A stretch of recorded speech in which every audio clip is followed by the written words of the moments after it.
Assalamualaikum warahmatullahi wabarakatuh. Waalaikumsalam. Waalaikumsalam warahmatullahi warahmatullahi wabarakatuh. wabarakatuh.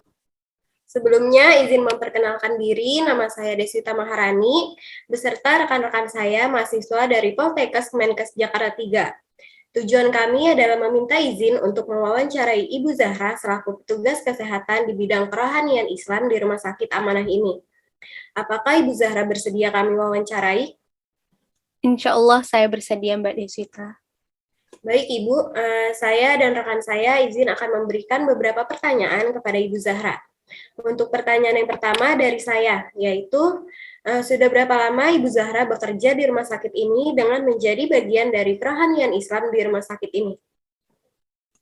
Ya baik, saya sudah bekerja di rumah sakit ini di bagian kerohanian Islam sejak tahun 2016. Jadi sekiranya saya sudah bekerja selama 6 tahun di rumah sakit ini.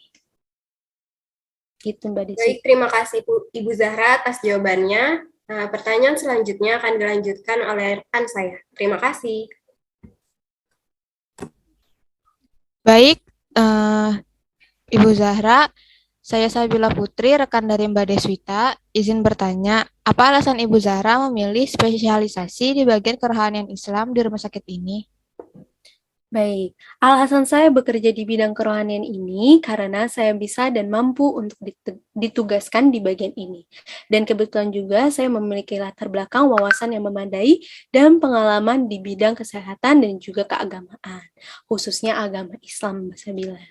Pada saat seseorang mengalami suatu penyakit, banyak sekali yang menganggap bahwa penyakit itu adalah musibah dan perasaan seseorang itu jadi tidak nyaman, seperti gelisah dan putus asa. Untuk itu, maka setiap pasien yang sakit perlu adanya bimbingan rohani Islam untuk memotivasi kesembuhan pasien itu tersebut. Jadi, menurut saya, dengan adanya spesialisasi rohani Islam, diharapkan kami dapat juga membantu pasien dalam hal sehat rohani melalui bimbingan rohani Islam yang merupakan salah satu bentuk pelayanan yang diberikan kepada pasien untuk menuntun pasien agar mendapatkan keikhlasan, kesabaran, dan ketenangan dalam menghadapi sakit. Bentuk pelayanan rohani ini menitik beratkan kepada pasien bahwa kesembuhan dan kesehatan adalah rahmat serta kekuasaan Allah SWT. Begitu, Mbak Sabila. Baik, terima kasih Bu Zahra atas jawabannya. Pertanyaan selanjutnya akan dilanjutkan oleh rekan saya. Terima kasih. Izin bertanya, Ibu, apa saja kendala-kendala yang dihadapi dalam proses pelaksanaan bimbingan rohani untuk memenuhi kebutuhan spiritual pasien? Baik, Mbak Syakira. Jadi, kurangnya pengetahuan pasien mengenai pentingnya pelaksanaan ibadah, keadaan mental atau psikis yang turun, tidak bisa menyeimbangkan jasmani dan rohaninya saat merasakan penyakit yang diderita, sehingga terbengkalainya ibadah-ibadah wajib yang dikarenakan minimnya pengetahuan dan kesadaran pasien pada pentingnya melaksanakan ibadah. Gitu. Jadi, serta jumlah pembimbing rohani yang minim dalam proses pelaksanaan bimbingan rohani terhadap pasien yang menyebabkan tidak efektifnya program kerja tersebut gitu Mbak Syakira. Baik, terima kasih Bu Zahra atas jawabannya. Pertanyaan selanjutnya akan dilanjutkan oleh rekan saya. Terima kasih. Sebelumnya izin Ibu, saya Nabila, izin bertanya. Menurut Ibu, ada nggak sih tujuan proker utama dalam seksi kerohanian di rumah sakit ini? Ya, baik Mbak Nabila, bagus banget pertanyaannya Mbak Nabila. Jadi, petugas kerohanian rumah sakit ini memiliki program unggulan One Day One Visit, yakni setiap pasien rawat inap harus dikunjungi 1 kali setiap harinya. Dalam agenda visit pasien tersebut, petugas kerohanian akan mendoakan kesembuhan pasien, memberikan motivasi kepada para pasien agar tabah, sabar, ikhtiar, dan tawakal dalam menghadapi ujian sakit. Membimbing pasien untuk melaksanakan ibadah harian seperti sholat dan tayamum.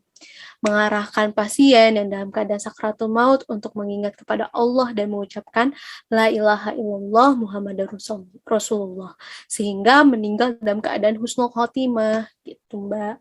Jadi itu salah satu tujuan yang ingin kita capai di waktu dekat ini. Semoga proker ini bisa terlaksana ya Mbak Nabila dan rekan-rekan Mbak Nabila juga.